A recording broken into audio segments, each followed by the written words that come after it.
चलो भाई, बात करते हैं हम लोग किसके बारे में, वेक्टर के बारे में स्टार्ट करते हैं, है ना। तो सबसे पहले बात करते हैं कि सर वेक्टर क्या होता है।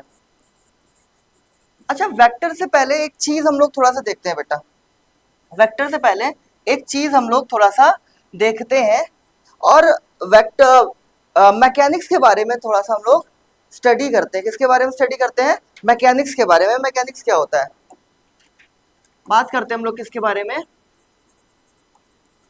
मैकेनिक्स के बारे में हम लोग थोड़ा सा स्टडी करते हैं। ये मैकेनिक्स होता क्या है, किसी को पता है क्या कुछ मैकेनिक्स क्या होता है? गौरी, अक्षरा, अनिरुद्ध, फेमस कर दिया आपको, है ना। क्या होता है मैकेनिक्स? जनरली मैकेनिक्स बेटा वो होता है जब हम किसी बॉडी पे फोर्स अप्लाई करते हैं, तो that study is called mechanics. जब हम किसी बॉडी पे फोर्सेस अप्लाई करते हैं और उसकी स्टडी करते हैं तो उसे हम क्या बोलते हैं? मैकेनिक्स बोलते हैं, है ना। तो जनरली जो मैकेनिक्स होती है बेटा, वो टू दो तरीके की हम लोगों को पढ़नी होती है मैकेनिक्स। एक होती है हमारी जो mechanics, mechanics of rigid body, mechanics of rigid body, और दूसरी होती है बेटा हमारी mechanics of deformable body, mechanics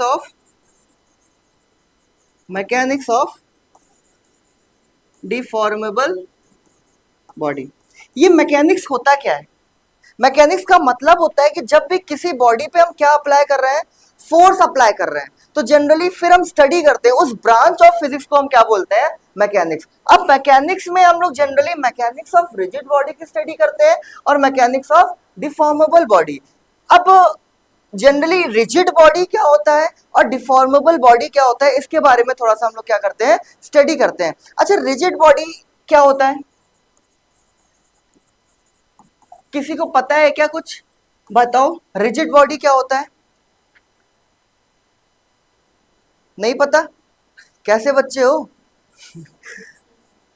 rigid का मतलब होता है बेटा कि अगर हम किसी बॉडी, हार्ड बॉडी, अच्छा चलो, रिजिड बॉडी का मतलब होता है बेटा कि अगर इस किसी भी बॉडी पे, रिजिड बॉडी पे हम फोर्स लगा रहे हैं तो उसका शेप और साइज में चेंज नहीं आएगा, ठीक है।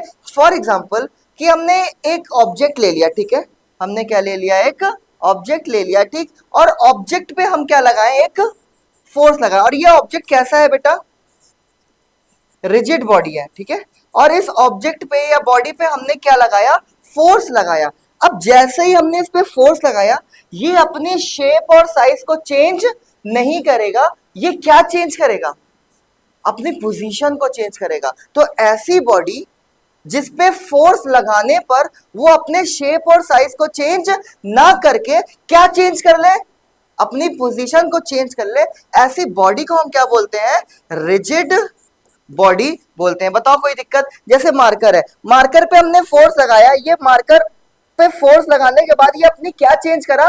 पोजीशन को चेंज करा, ना कि ये लंबा हो गया या फिर छोटा हो गया। तो अपने शेप और साइज को ना चेंज करके ऐसी बॉडी क्या होती है? तुम्हारी रिजिड बॉडी होती है। और ऐसी बॉडी पे जब हम फोर्स लगाते हैं तो उसकी हम मैकेनिक्स की स्टडी करते हैं। जब हम रिजिड बॉडी पे फोर्स लगाते हैं और देखते हैं कि कितना फोर्स आया, कितना एक्सेलरेशन हुआ, है ना, कितनी वेलोसिटी में चेंज हुई, कितना जर्क आया, ये सब चीज की जब हम स्टडी करते हैं, that physics is called mechanics of rigid body. बताओ कोई दिक्कत?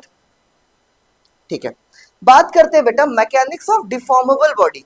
डिफॉर्मेबल बॉडी, अच्छा सुनो सुनो सुनो, एक और बात करते हैं हम लोग थोड़ा सा रिजिड बॉडी में ही हम लोग, और एक और चीज की बात करते हैं।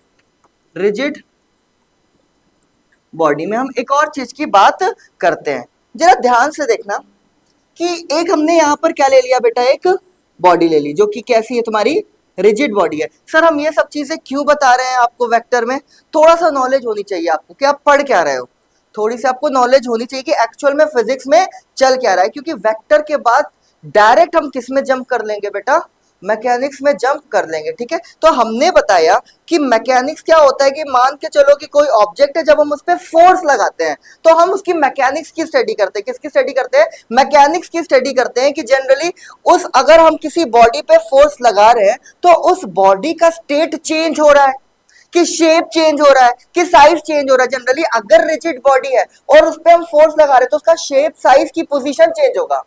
सर उसका पोजीशन चेंज होगा, उसका शेप और साइज नहीं चेंज होगा। अगर इसी तरह कोई लचीली बॉडी ले लिया, डिफॉर्मेबल बॉडी ले लिया, और डिफॉर्मेबल बॉडी पे हमने फोर्स लगाया, तो क्या उसका पोजीशन चेंज होगा? क्या नहीं होगा। उसका क्या चेंज होगा?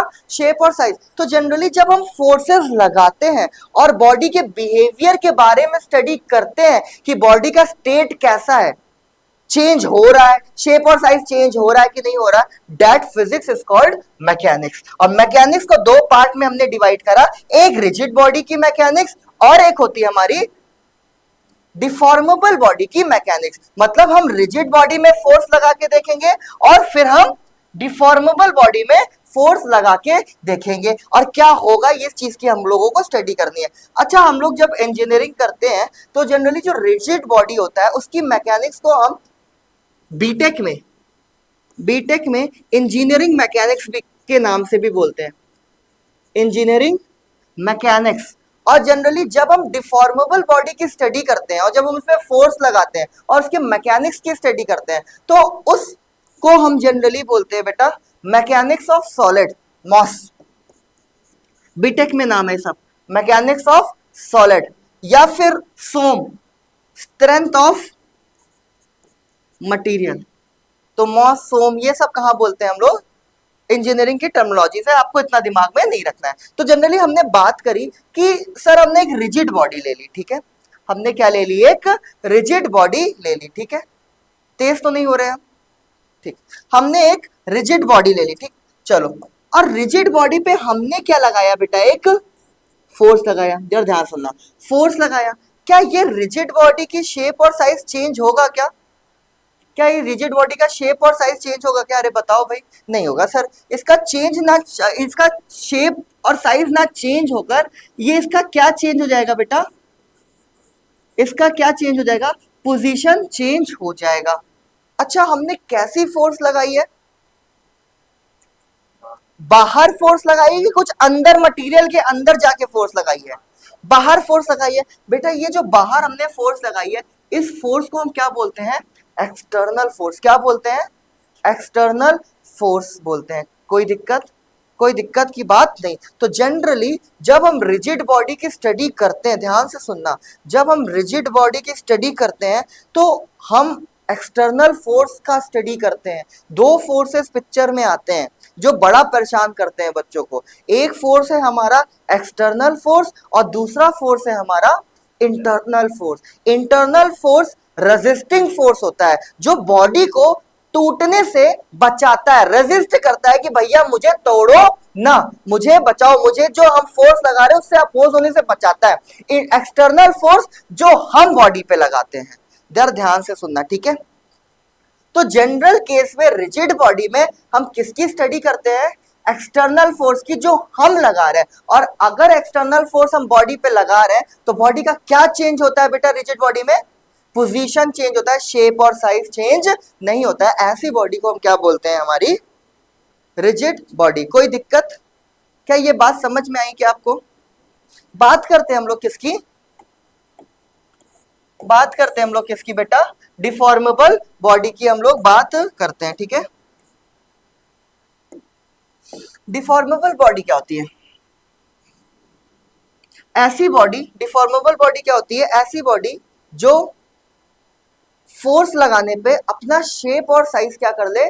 चेंज कर ले। जैसे मम्मियां हमारी जो घर पे आटा गूंथती है ना, तो आटा गूंथती है तो गूंथ के उसका शेप और साइज कितनी बार चेंज करती है? कई बार। तो जब उस पर फोर्स अप्लाई कर रही है वो, तो कई बार उसका शेप और साइज क्या हो रहा है? तुम्हारा चेंज हो रहा है। तो ऐसी बॉडी को हम क्या बोलते हैं बेटा? Deformable body. या फिर रबर बैंड, इलास्टिक बैंड देखा होगा आपने, उसको जब हम फोर्स लगाते हैं तो उस फोर्स लगाने पर उसका शेप और पोजीशन ना चेंज होके क्या चेंज होता है? शेप और साइज। एक जगह पे हमने फिक्स कर लिया, एक जगह पे फिक्स करने पे एक जगह पे हमने जब फोर्स लगाया किसी इलास्टिक बैंड में तो उसका क्या चेंज हुआ?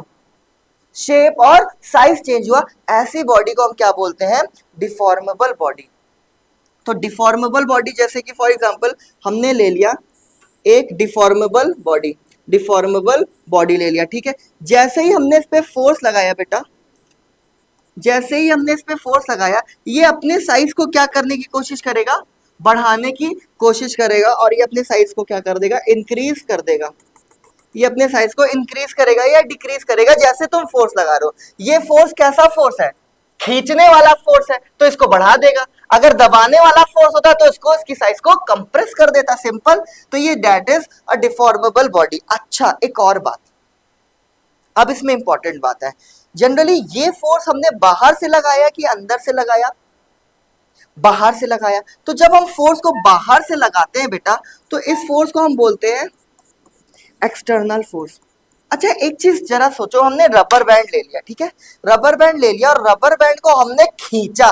खींचा तो कौन सा फोर्स लगाया, एक्सटर्नल फोर्स। और खींचने के बाद, क्योंकि रबर बैंड कौन सी बॉडी थी हमारी, डिफॉर्मेबल बॉडी थी, तो इसका शेप और साइज क्या हो गया, चेंज हो गया। और जैसे ही हमने इसको छोड़ा, ये वापस अपने ओरिजिनल साइज में आई। क्या मतलब कि इसके अंदर भी कुछ ना कुछ फोर्स लग रहा होगा, जो इसको ये कह रहा होगा कि भाई तुम परेशान मत हो, तुमको हम ओरिजिनल शेप और साइज में ले आएंगे।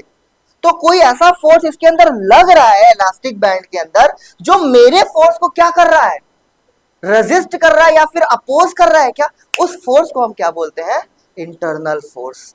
कोई दिक्कत, मतलब कि इलास्टिक के अंदर एक इंटरनल फोर्स लग रहा है, जो ये कह रहा है कि हम तुमको ओरिजिनल शेप और साइज में ले आएंगे। That force is called internal force. तो अपने दिमाग में रखना ये बात, बहुत हम डिटेल्ड में चले गए वैसे तो, अपने दिमाग में ये बात रखना कि जब हम डिफॉर्मेबल बॉडी की सॉरी रिजिड बॉडी की स्टडी करते हैं, रिजिड बॉडी की मैकेनिक्स की स्टडी करते हैं, तो जनरली हम एक्सटर्नल फोर्स को पिक्चर में लाते हैं कि इंटरनल फोर्स को पिक्चर में लाते हैं। एक्सटर्नल फोर्स को, डिफॉर्मेबल रिजिड बॉडी में बॉडी की पोजीशन चेंज होती है कि शेप और साइज चेंज होता है, पोजीशन चेंज होती है। कोई दिक्कत।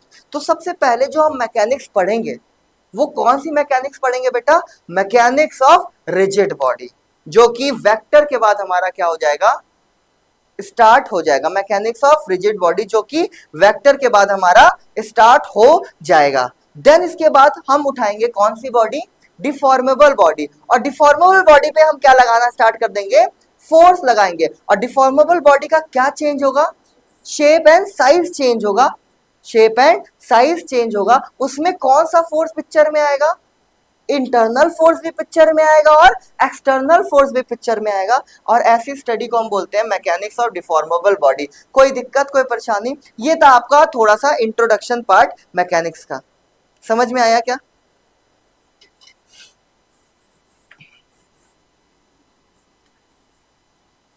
चलो, तो हम लोग बात करते हैं वेक्टर की। किसकी बात करते हैं हम लोग, वेक्टर की बात करते हैं, ठीक है। वेक्टर क्या होता है, तो जनरली हम लोगों ने पढ़ी थी कि दो क्वांटिटीज हम लोगों ने जनरली स्टडी करती है ना। दो क्वांटिटीज हैं जो हमको क्या करनी होती है, क्वांटिटीज, दो क्वांटिटीज है जो हमें स्टडी करनी होती है। एक होता है हमारी कौन सी बेटा, स्केलर क्वांटिटी, एक होती है हमारी स्केलर क्वांटिटी, और दूसरी होती है हमारी वेक्टर क्वांटिटी। वेक्टर स्टार्ट कर दिया हमने बेटा, ठीक है। वेक्टर कह लो या फिर mathematics of vector, mathematics of vector. कहीं ना कहीं हम लोग अच्छा खासा लेवल का वेक्टर कंप्लीट कर लेंगे, ठीक है। चलो, तो क्वांटिटीज दो तरह की होती है, कि स्केलर क्वांटिटी होती है और दूसरी वेक्टर क्वांटिटी होती है, ठीक है। अब ये इतनी बात तो आपको पता होगी, वेक्टर क्वांटिटी होती है, ठीक है। अच्छा, स्केलर क्वांटिटी ऐसी क्वांटिटी होती है जो केवल किसको बताती है, किसको बताती है, मैग्नीट्यूड को बताती है, डायरेक्शन को नहीं बताती है। तो ऐसी क्वांटिटी जो केवल और केवल सर मैग्नीट्यूड को बताती है लेकिन डायरेक्शन को नहीं बताती, ऐसी क्वांटिटी को हम क्या बोलते हैं बेटा, स्केलर क्वांटिटी। बेसिक चीजें आपको पता होगी। वेक्टर क्वांटिटी क्या होती है, ऐसी क्वांटिटी जो यस मैग्नीट्यूड को भी बताए और किसको बताए बेटा, डायरेक्शन को भी बताए। ऐसी क्वांटिटी क्या होती है तुम्हारी, वेक्टर क्वांटिटी होती है। एक एग्जांपल लेते हैं ना, थोड़ा सा समझते हैं। एक्चुअल में जो वेक्टर एडिशन होता है, कोई भी चीज को हम जब वेक्टर एडिशन करते हैं तो हम क्या करते हैं क्या नहीं करते, इन सब चीज के बारे में थोड़ा सा देखते हैं कि कैसे हम स्केलर एडिशन करते हैं, कैसे हम वेक्टर एडिशन करते हैं। आपका दिमाग खुल जाएगा और कहोगे कि ये है फिजिक्स, एक्चुअल फिजिक्स हम दिखाएंगे आपको। ध्यान देखना, हमने मान के चलो किसके पास गए, आम वाले भैया के पास गए, ठीक है, आम वाले भैया के पास गए, ठीक है, और आम वाले भैया से बोले कि एक काम करो, नहीं फ्रूट्स वाले भैया के पास गए, ठीक है, फ्रूट्स के ठेले पे गए और बोले कि भैया एक काम करो 4 किलो अनार दे दो, हाँ, और 3 किलो सेब चाहिए, सेब दे दो, चलो 3 किलो क्या दे दो, सेब दे दो, ठीक है, एप्पल दे दो, और 4 किलो क्या दे दो, अनार दे दो। अनार को क्या बोलते हैं, हाँ बहुत, अनार दे दो, और अनार अच्छा लग रहा है ना, अनार और सेब, ठीक है।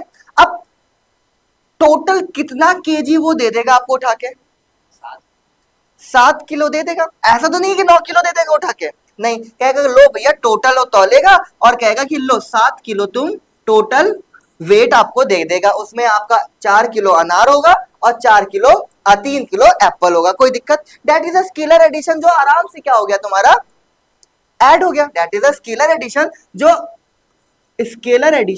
जो कि क्या हो गया बेटा, आराम से तुमने क्या कर दिया, ऐड कर दिया, कोई किसी का कोई दिक्कत नहीं। ऐसा तो है नहीं कि आपने ये बोला हो अनार वाले भैया के पास जाके कि अनार वाले भैया एक काम करो, आप 4 किलो अनार दे दो इन नॉर्थ डायरेक्शन, हाँ, और 3 किलो सेब दे दो इन साउथ डायरेक्शन, ठीक है। तो ऐसा तो बोला नहीं, डायरेक्शन नहीं, तो आपने क्या बताया केवल भैया से जाके, मैग्नीट्यूड। और जब मैग्नीट्यूड आपने बताया तो जो मैग्नीट्यूड का एडिशन होगा वो आराम से क्या हो जाएगा बेटा, ऐड हो जाएगा, कोई दिक्कत की बात नहीं है।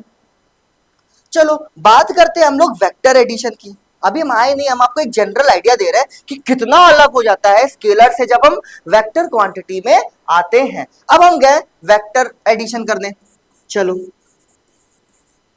अब ऐसा थोड़ी ना करेंगे कि हाँ नॉर्थ और साउथ में हम केले और सेब लेंगे, है ना, ऐसा हम नहीं करेंगे। वेक्टर एडिशन, ठीक है, ठीक है, चलो वेक्टर एडिशन मान के चलो।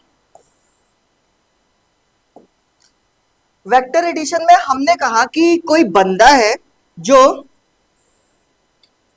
ए से बी गया 3 मीटर, ठीक है, एंड देन बी से सी गया फर्दर 4 मीटर, बी से सी गया 4 मीटर। बताओ कि इसका डिस्प्लेसमेंट कितना होगा,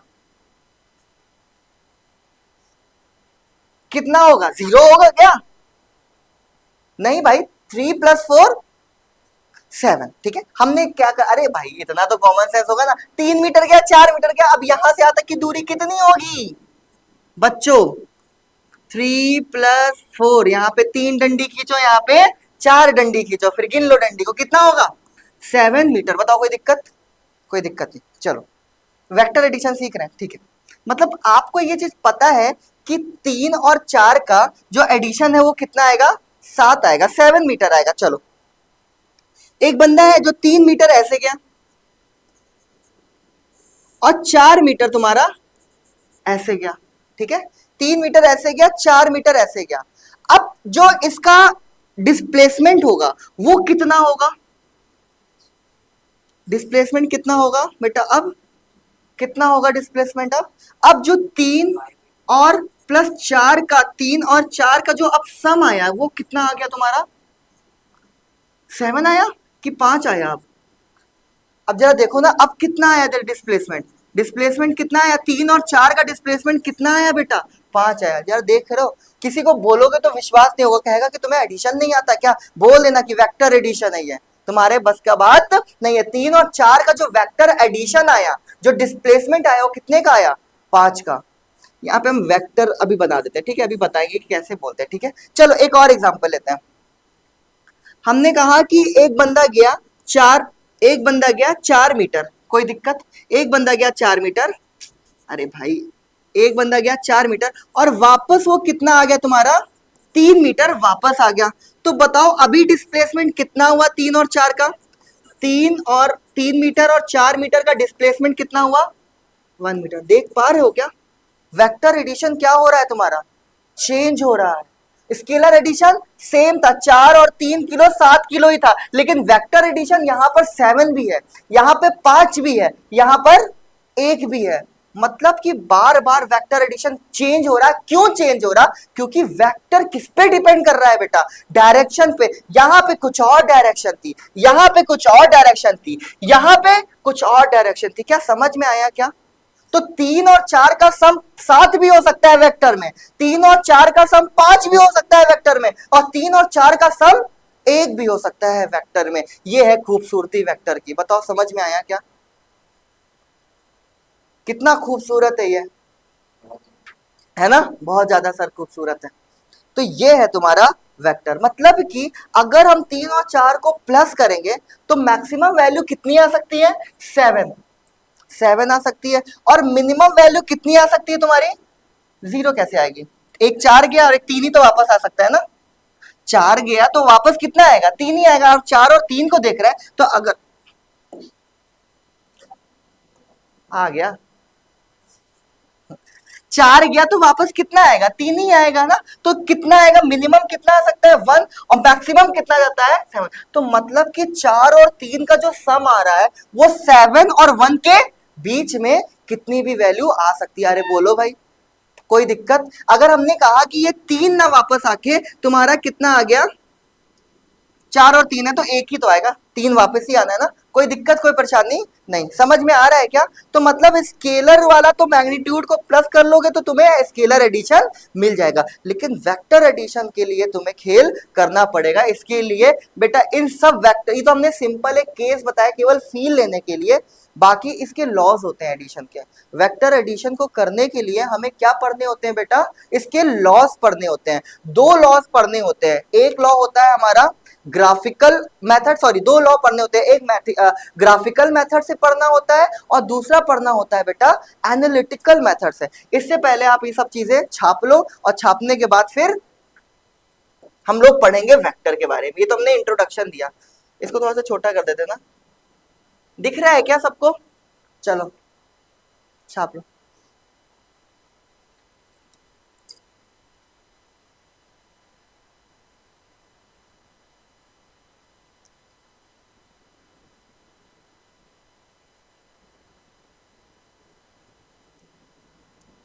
मैकेनिक्स वाला नहीं उतारोगे क्या?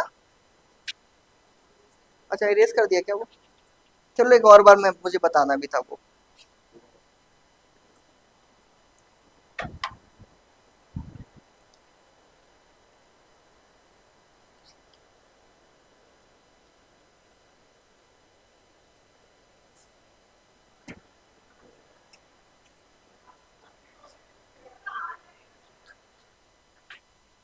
क्लास चल रही है।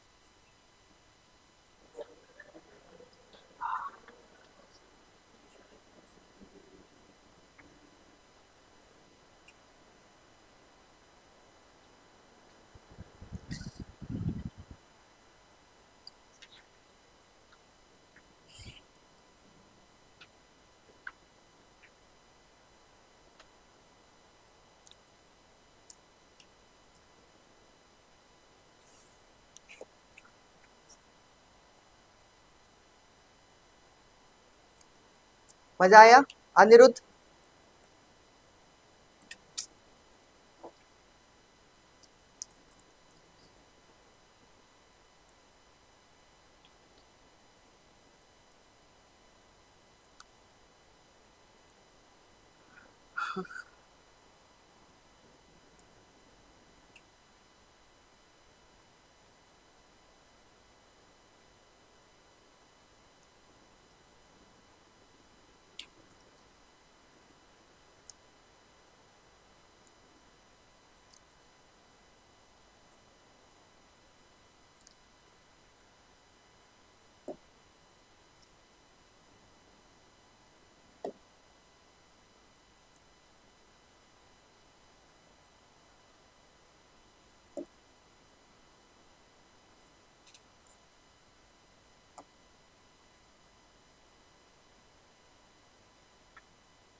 ये क्या हो गया?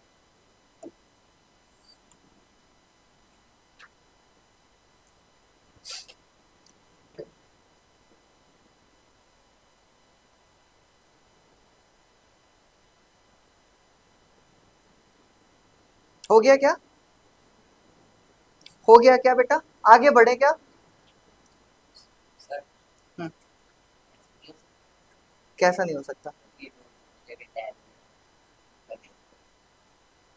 टैब में चाहिए? हाँ कर सकते हो, टैब में नोट्स बनाने के लिए। हाँ कर सकते हो। कॉलेजेस में ऐसा ही होता है कि टैब में हम लोग नोटबुक बनाते हैं, लेकिन अभी आप लोग इतने बड़े नहीं हुए, थोड़ा सा पेन घिसो ना। जब तक पेन घिसोगे नहीं तब तक पेन की अहमियत आपको पता नहीं चलेगी, है ना।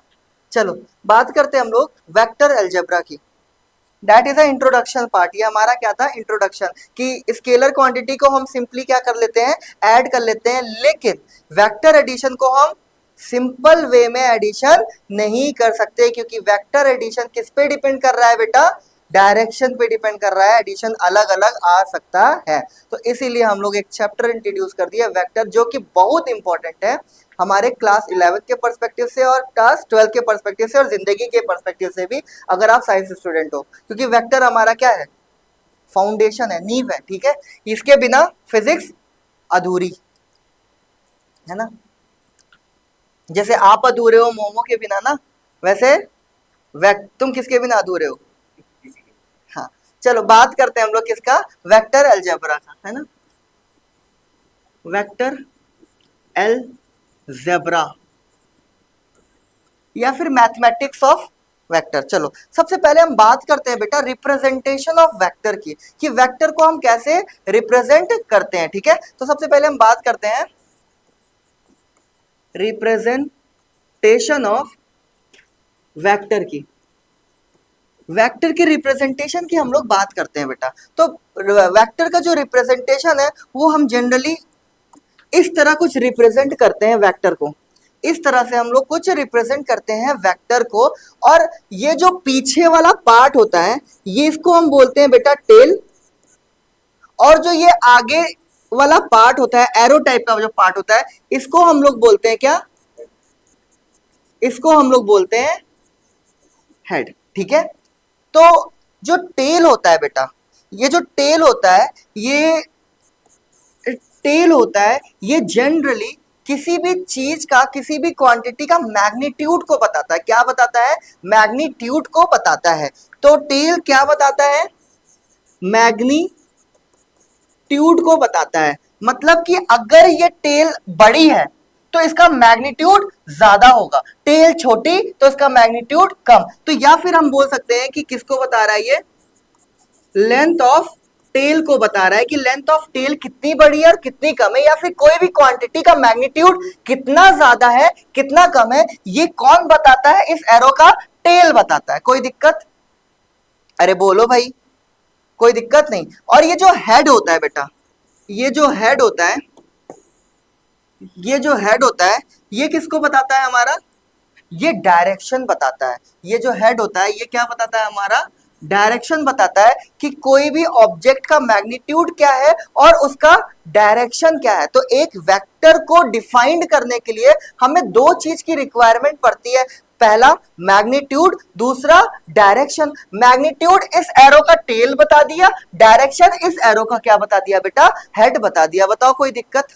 कोई दिक्कत, कोई परेशानी नहीं। इस डायरेक्शन को हम ओरिएंटेशन भी बोलते हैं, ओरिएंटेशन, ओरिएंटेशन। कोई दिक्कत नहीं। चलो बात करते हैं हम लोग, ये तो हो गई हमारी ग्राफिकल मेथड। ग्राफिकल मेथड से हमने इसको रिप्रेजेंट किया, ये हो गया हमारा ग्राफिकल।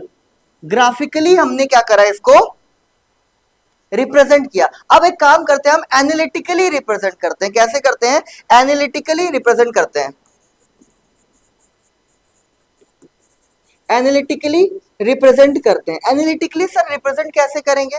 तो जरा देखो, अगर कोई वेक्टर है, अगर कोई वेक्टर है, लेट सपोज हमने एक वेक्टर ले लिया ए, हमने ले लिया एक वेक्टर ए, तो इस ए वेक्टर को डिनोट कैसे करेंगे बेटा? तो हम इसके ऊपर क्या लगा देते हैं? एक एरो लगा देते हैं। तो ये दिखाता है कि इस ए वेक्टर के अंदर क्या क्या चीजें हैं। इस वे ए वेक्टर के अंदर इसका मैग्नीट्यूड भी है और डायरेक्शन भी है। तो ये पूरा क्या मिल जाता है?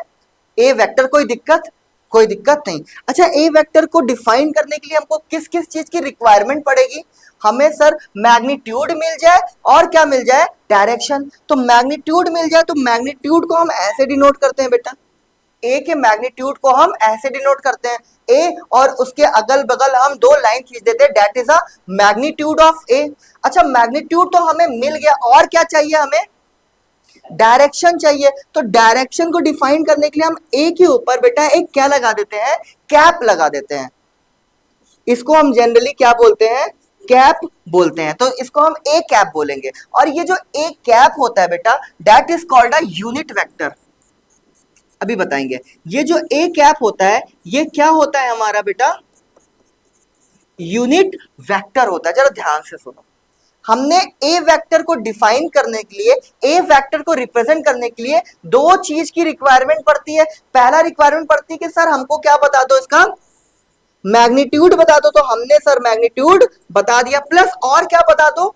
एक कैप बता दो। डेट ये जो कैप है या फिर इसको यूनिट वेक्टर बोलते हैं, ये केवल और केवल किसी वेक्टर का क्या बताता है? डायरेक्शन बताता है। तो मैग्नीट्यूड भी पता चल गया और क्या पता चल गया हमें?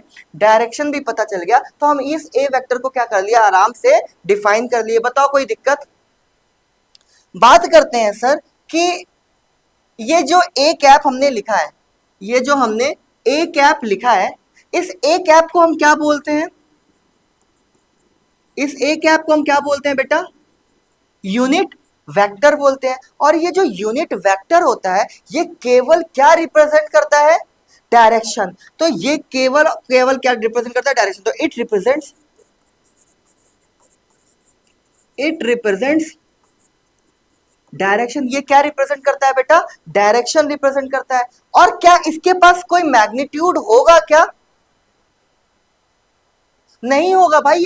अरे, ए वेक्टर को डिफाइन करने के लिए हमें दो चीज की रिक्वायरमेंट पड़ी थी। मैग्नीट्यूड ऑलरेडी हमने डिफाइन कर दिया, दूसरा रिक्वायरमेंट किसकी पड़ रही थी? डायरेक्शन की। तो हमने ए कैप लगा के डायरेक्शन भी। तो इसके पास मैग्नीट्यूड है, इसके पास डायरेक्शन है। इसके पास डायरेक्शन, इसके पास मैग्नीट्यूड। यस। तो जनरली यूनिट वेक्टर है, इट रिप्रेजेंट डायरेक्शन, और इसके पास मैग्नीट्यूड नहीं होगा। तो हमने लिखा इट हैज मैग्नीट्यूड,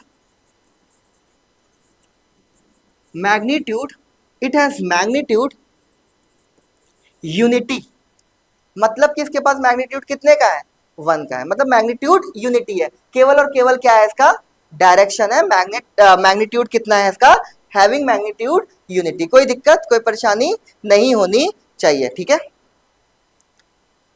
अच्छा, ये जो यूनिट वेक्टर होता है, ये किसके लिए हेल्प होता है बेटा? किसके लिए ये हेल्प करता है? ये किसी भी वेक्टर को, किसी भी वेक्टर के लिए जो यूनिट वेक्टर होता है वो क्या होता है? क्या फाइंड आउट करने के लिए हेल्प करता है? डायरेक्शन फाइंड आउट करने के लिए हेल्प करता है। तो इट हेल्प्स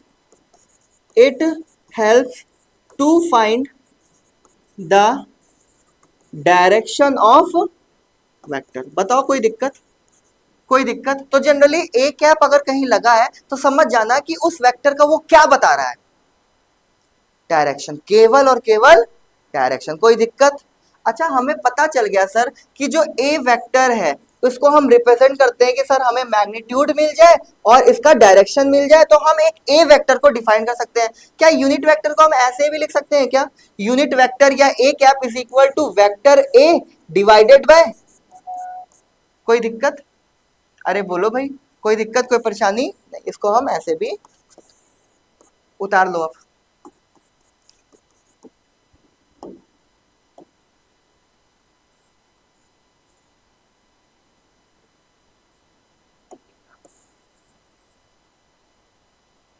दिख रहा है क्या? आया समझ में? नहीं आया? गौरी, पक्का आपको?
हो गया क्या?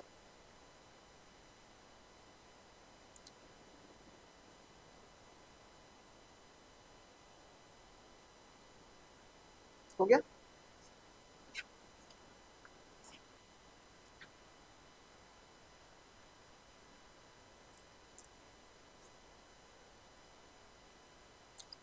हो गया।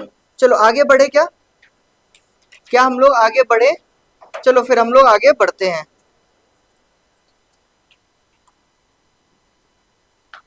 मान के चलो बेटा, हम लोग थोड़ा सा और एक चीज देखते हैं।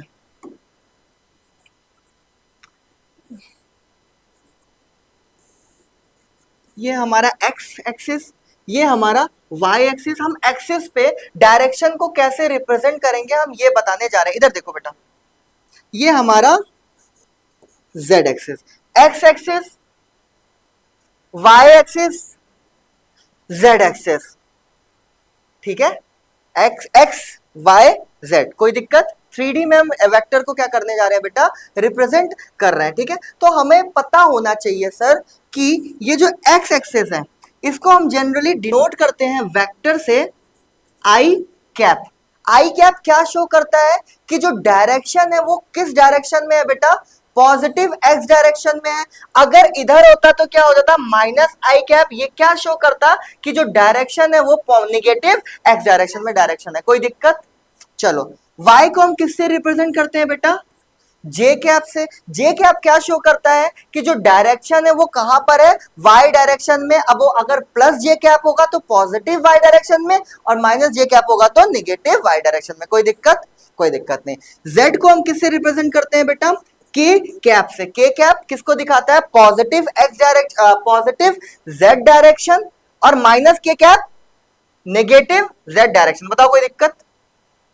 कोई दिक्कत नहीं। चले फॉर एग्जांपल, अगर हम एक एग्जांपल लेते हैं कि फॉर एग्जांपल हमने ए वेक्टर ले लिया। ठीक है, ए वेक्टर को हमने लिखा बेटा 5i कैप। क्या लिखा? 5i कैप लिखा। तो ये जो 5i कैप है ये क्या शो कर रहा है? इस ए वेक्टर का ये वाला जो पार्ट है ये क्या शो कर रहा है बेटा? मैग्नीट्यूड शो कर रहा है। और आई कैप क्या शो कर रहा है? आई कैप शो कर रहा है कि जो 5 वाला मैग्नीट्यूड है वो किस डायरेक्शन में है? पॉजिटिव एक्स डायरेक्शन में। तो ये क्या शो कर रहा है कि पॉजिटिव एक्स डायरेक्शन में 5 वाला मैग्नीट्यूड है। बताओ कोई दिक्कत? अरे बोलो भाई, कोई दिक्कत, कोई परेशानी नहीं होनी चाहिए। ठीक है, चलो एक और एग्जांपल लेते हैं। ए ए वेक्टर इज इक्वल टू कितना है तुम्हारा? -10 जे कैप। बताओ 10 क्या हो गया बेटा? 10 क्या हो गया तुम्हारा? मैग्नीट्यूड हो गया। 10 क्या हो गया तुम्हारा? मैग्नीट्यूड हो गया। और किस डायरेक्शन में 10 है? पॉजिटिव वाई डायरेक्शन में कि नेगेटिव वाई डायरेक्शन में? क्या ये चीज अब समझ में आ रही है क्या कि कैप क्या बताता है? डायरेक्शन बताता है। तो ये किस में है बेटा? नेगेटिव नेगेटिव वाई डायरेक्शन में है। क्या सेंस अब कर लोगे क्या अगर ये लिखा होगा तो? 5i cap, 10j cap, 5k cap, 5k cap, 5 किस डायरेक्शन में है? पॉजिटिव z डायरेक्शन में। -5k कैप, 5 किस डायरेक्शन में? माइनस z डायरेक्शन में है, नेगेटिव के z डायरेक्शन में। कोई दिक्कत? उसको उतार लो, फिर आगे बढ़ते हैं। फिर हम लोग पढ़ेंगे बेटा कार्टेशियन कोऑर्डिनेट सिस्टम। समझ में आ रहा है?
हो गया क्या?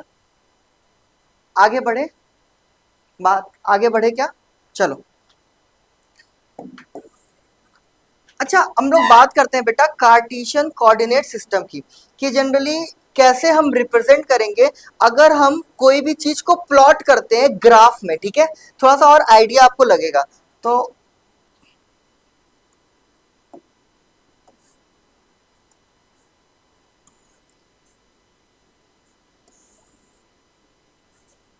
ठीक है, मान के चलो ये तुम्हारा ग्राफ हमने बनाया, that is Y axis, that is X axis. कोई दिक्कत कोई परेशानी नहीं, आप चाहो तो एक्स में आई कैप लगा सकते हो, वाई में जे कैप लगा सकते हो, कोई दिक्कत की बात नहीं है। हमने कहा कि, और यहाँ पर हम एक और एक्सिस मान लेते हैं, 3 डायमेंशन में देखते हैं, और एक हमने ले लिया तुम्हारा जेड एक्सिस, कोई दिक्कत? कोई दिक्कत नहीं।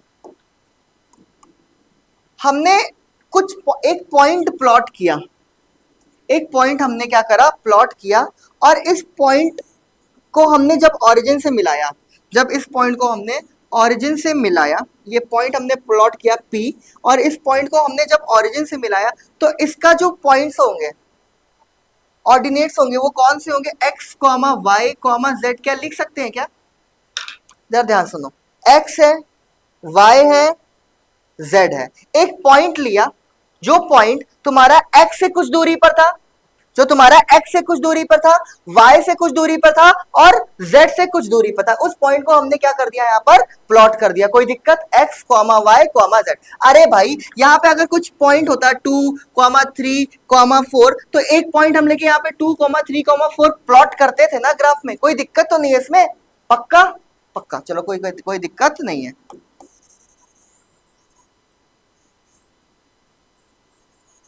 ठीक, x, y, z। ठीक, अच्छा इस कहां से हमने इसको ज्वाइन करा बेटा? ऑरिजिन से, ठीक है, ऑरिजिन से, ठीक है। अच्छा ये जो लेंथ होगी, अरे भाई ऑरिजिन से हमने ज्वाइन करा, तो हम इसको लिखेंगे क्या? OP vector. ओपी वेक्टर लिख सकते हैं क्या? जरा ध्यान से सुनना, इसको हम क्या लिखें? ओपी वेक्टर, या फिर हम लिखें इसको पी वेक्टर। जरा ध्यान से सुनना, अरे भाई ओपी वेक्टर का मतलब क्या है? ओ और पी के बीच की क्या है? तुम्हारी लेंथ है। इसको हम इधर देखो अनिरुद्ध, ओ और पी के बीच की क्या है? तुम्हारी ये लेंथ है। तो उसको हम लिखेंगे कैसे? इसको हम लिखेंगे तुम्हारा, इसको हम लिखेंगे तुम्हारा एक्स आई कैप प्लस वाई किस डायरेक्शन में होगा?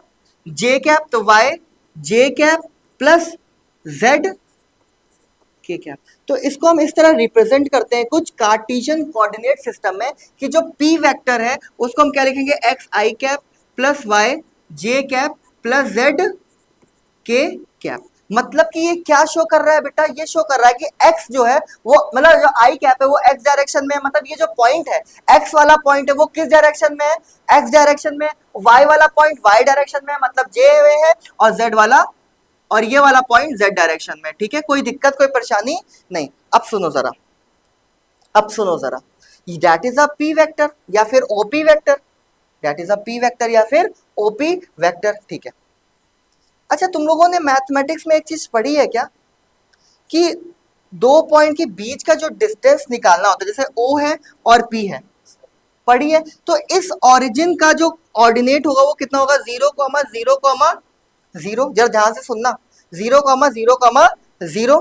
ठीक है, मतलब कि जो OP की डिस्टेंस होगी वो कितनी होगी? डिस्टेंस फॉर्मूला से क्या हम निकालते थे क्या?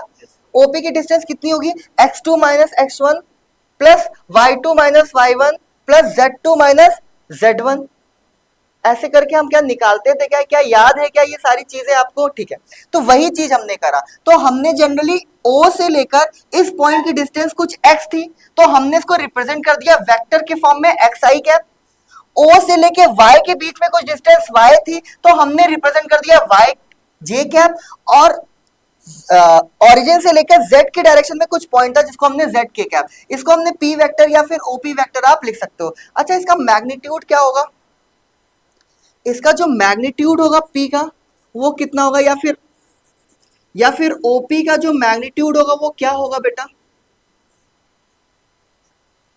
OP का अभी बताएंगे क्या होगा, ठीक है? अभी ध्यान से OP का अभी बस इतना ध्यान से सुनो, परेशान होने की जरूरत नहीं है। हमने एक पॉइंट लिया ओरिजिन, एक पॉइंट लिया कोई पी पॉइंट, उसको हमने एक्स वाई जेड कोई पॉइंट मान के लिख लिया, और इसको हमने ओपी वेक्टर को कैसे रिप्रेजेंट कर रहा है, एक्स आई कैप, मतलब जो ये पॉइंट है एक्स, ये किस डायरेक्शन में होगा, आई कैप की डायरेक्शन में होगा, लिख दिया। ये वाई किस डायरेक्शन में होगा, जे कैप, लिख दिया। और ये किस डायरेक्शन में होगा, के कैप। ये रिप्रेजेंटेशन ऑफ वेक्टर है, इस तरह रिप्रेजेंट कर सकते हो, कोई दिक्कत नहीं। अच्छा, ये ओपी जो है बेटा, ये जो ओपी है इसका कुछ लेंथ होगा क्या? अरे बोलो भाई, इस ओपी का जो लाइन है इसका कुछ लेंथ होगा क्या? ये लेंथ क्या बताता है, मैग्नीट्यूड बताता है क्या? तो ओपी का जो मैग्नीट्यूड है ये क्या बताएगा बेटा, लेंथ बताएगा क्या? बताओ, कोई दिक्कत? लेंथ ऑफ ओपी, ये ओपी का जो मैग्नीट्यूड है ये क्या बताएगा, एल, लेंथ ऑफ ओपी। कोई दिक्कत? कोई दिक्कत नहीं होनी चाहिए। अभी इतना उतारो, अभी और क्लियर होगा, अभी और क्लियर होगा, उतारो।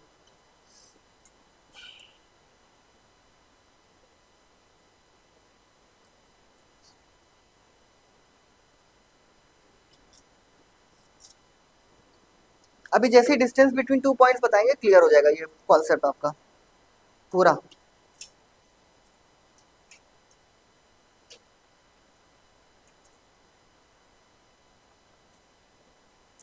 अब इसके बाद घर पे जाके सो जाओगे आराम से।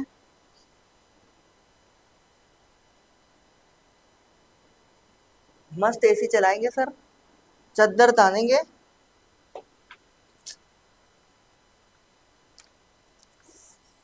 दाल चावल खाएंगे ताकि नींद बहुत अच्छी आए। यहाँ गले तक हम दाल चावल खा लेंगे और फिर आराम से सोएंगे, आराम से 6-7 तक उठेंगे। जब तक रात ना हो जाए तब तक हम उठेंगे नहीं।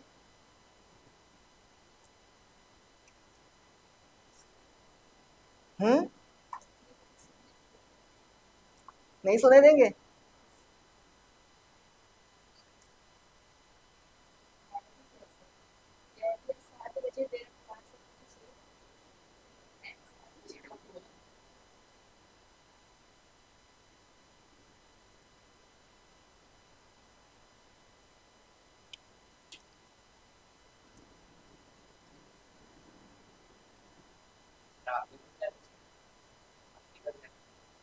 मैं तो रहूंगा ना अभी शाम तक।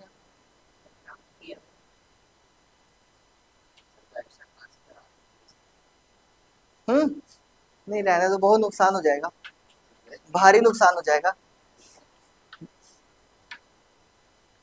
वैसे भी आज हमको आज पढ़ाना ही था, क्या ही होता है। हो गया क्या ये, आगे बढ़े, चलो आगे बढ़ते हैं। अब थोड़ा सा आपको चीजें क्लियर होंगी कि हम ऐसा क्यों लिख रहे थे ये, ठीक है। तो बात करते हैं बेटा हम लोग किसकी, distance between two point in a Cartesian coordinate. Distance between two point, इधर देखो, distance between, distance between two points in a Cartesian coordinate. इधर देखो, मान के चलो हमने ये y एक्सिस ले ली, यहाँ पे हमने x एक्सिस ले ली, ठीक है, और यहाँ पे मेरी कुछ z एक्सिस थी, हम x और y लेके करते हैं, ठीक है, चलो कोई दिक्कत नहीं। हमने यहाँ पर कुछ लाइन ड्रॉ कर दी,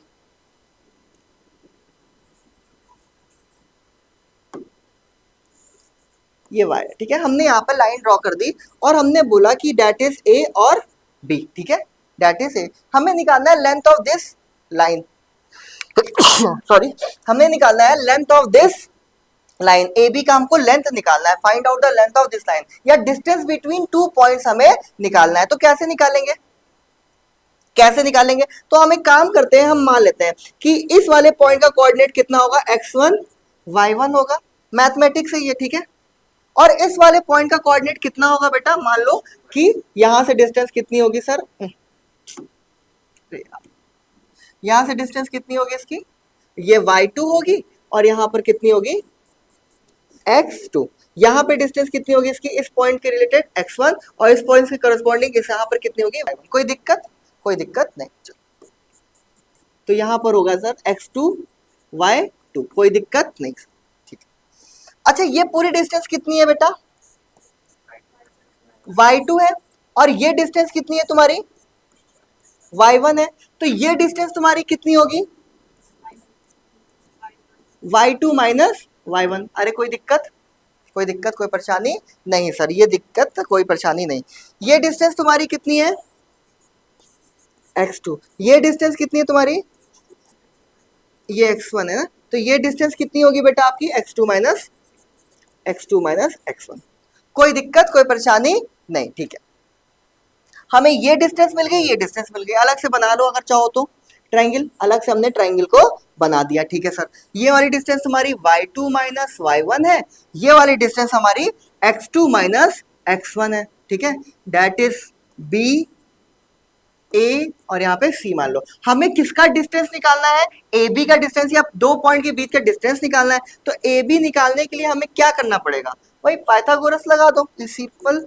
क्या हो जाएगा तुम्हारा, under root y2 minus y1 का whole square plus x2 minus x1 का होल स्क्वायर। अरे बोलो भाई, कोई दिक्कत, कोई दिक्कत नहीं, कोई दिक्कत सर नहीं, कोई दिक्कत यहां पर नहीं होनी चाहिए, ठीक है। अगर अगर ये यहां तो कोई दिक्कत नहीं ना, इसी को शायद डिस्टेंस फॉर्मूला बोलते हैं क्या, पक्का, हाँ इसी को डिस्टेंस फॉर्मूला बोलते हैं, चलो। अच्छा, यहां पर हमने कितनी एक्सिस ली थी बेटा, एक्स, और अब अगर जेड एक्सिस ले लेंगे तो ए बी की, तो ए बी का लेंथ कितना हो जाएगा तुम्हारा, root over x2 minus x1 का whole square plus y2 minus y1 का होल स्क्वायर प्लस एक और चीज आ जाएगी, क्या आ जाएगी तुम्हारी, यस, z2 माइनस z1 का होल स्क्वायर। अच्छा, ये चीज हमने जो ए बी है ये निकाला क्या है, डिस्टेंस निकाला, और डिस्टेंस या लेंथ, लेंथ होती क्या है तुम्हारी, मैग्नीट्यूड होती है क्या, पक्का, क्या होती है, मैग्नीट्यूड। तो क्या हम इसको ऐसे भी लिख सकते हैं क्या, that is a magnitude of A B. हमने मैग्नीट्यूड निकाल लिया एबी का। अच्छा, एबी का मैग्नीट्यूड निकाला, इसका कुछ वेक्टर भी होगा क्या, इसका कुछ वेक्टर भी होगा एबी का। तो एबी का जो वेक्टर है उसको हम कैसे लिखेंगे, ऐसे लिखेंगे। और इसको हम कैसे लिखेंगे बेटा, ये जो x2 माइनस x1 है ये किस डायरेक्शन में होगा, आई कैप की डायरेक्शन में। तो क्या हम इसको ऐसे लिख सकते हैं क्या, x2 माइनस x1 आई कैप, कोई दिक्कत। अच्छा, ये y2 माइनस y1 किस डायरेक्शन में होगा, यस, तो इसको हम ऐसे लिख सकते हैं क्या, y2 माइनस y1 जे कैप प्लस, क्या ये कौन सी डायरेक्शन में होगा, यस, तो इसको हम ऐसे लिख सकते हैं क्या, z2 माइनस z1। अरे बोलो, क्या अब समझ में आया क्या अच्छे से कि हम कैसे रिप्रेजेंट कर रहे हैं, क्या अब समझ में आया क्या। अगर हमको दे रखा है, मान के चलो कोई वेक्टर दे रखा है, ए वेक्टर, जरा ध्यान सुनो, वेक्टर दे रखा है, ए वेक्टर दे रखा है, जिसका वैल्यू दे रखा है एक्स आई कैप प्लस वाई जे कैप प्लस जेड के कैप, ये वैल्यू दे रखा है, और बोला है कि इस ए वेक्टर का आप क्या फाइंड आउट कर लो बेटा, मैग्नीट्यूड। कुछ नहीं करना, इन सब का क्या ले लो, स्क्वायर करके क्या कर दो, रूट कर दो। तो हमने क्या करा, एक्स स्क्वायर प्लस, ये हमने क्या निकाल लिया, इसका मैग्नीट्यूड। बताओ समझ में आया क्या, कुछ नहीं करना, आई के कोफिशिएंट का स्क्वायर, जे के कोफिशिएंट का स्क्वायर और के कोफिशिएंट का स्क्वायर का स्क्वायर रूट ले लोगे तो इस वेक्टर ए का क्या निकल आएगा, मैग्नीट्यूड। क्या समझ में आ रही है बात क्या अच्छे से। इसी तरह इसमें भी देखो यही चीज तो करा, x2 माइनस x1 आई कैप, y2 माइनस y1 जे कैप और z2 माइनस z1 के कैप। अगर इसका हमको मैग्नीट्यूड निकालना है तो हमने क्या किया, i का कोफिशिएंट का स्क्वायर, j के कोफिशिएंट का, k के कोफिशिएंट का स्क्वायर रूट। बताओ कोई दिक्कत, छाप लो।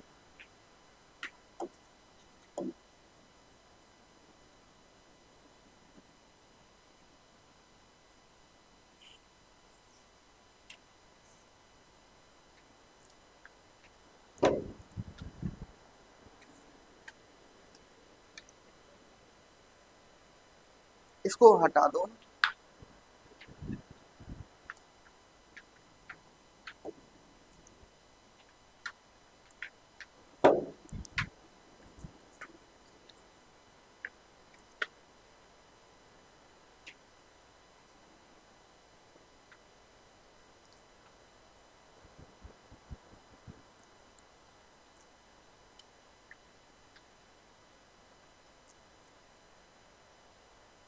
क्या ये चीज समझ में आई क्या कि अगर कोई पॉइंट दे रखा है तो उसको वेक्टर फॉर्म में हम कैसे लिखेंगे ग्राफ में?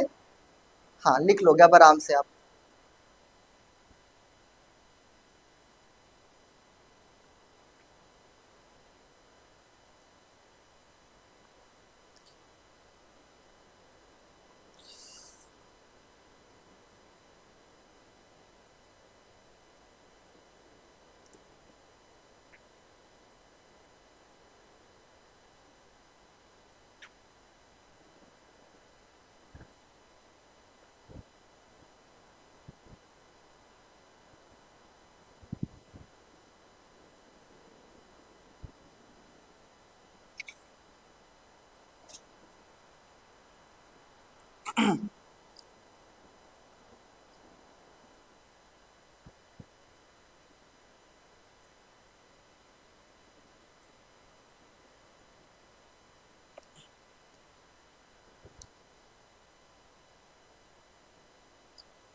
हो गया।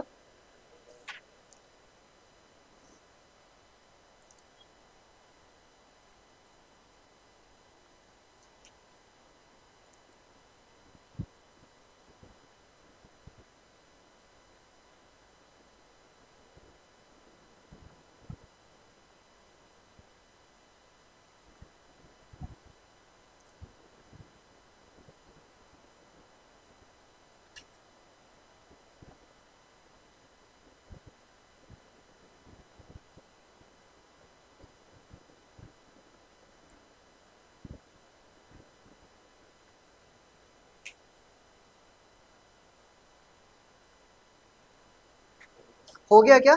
आगे बढ़े चलो।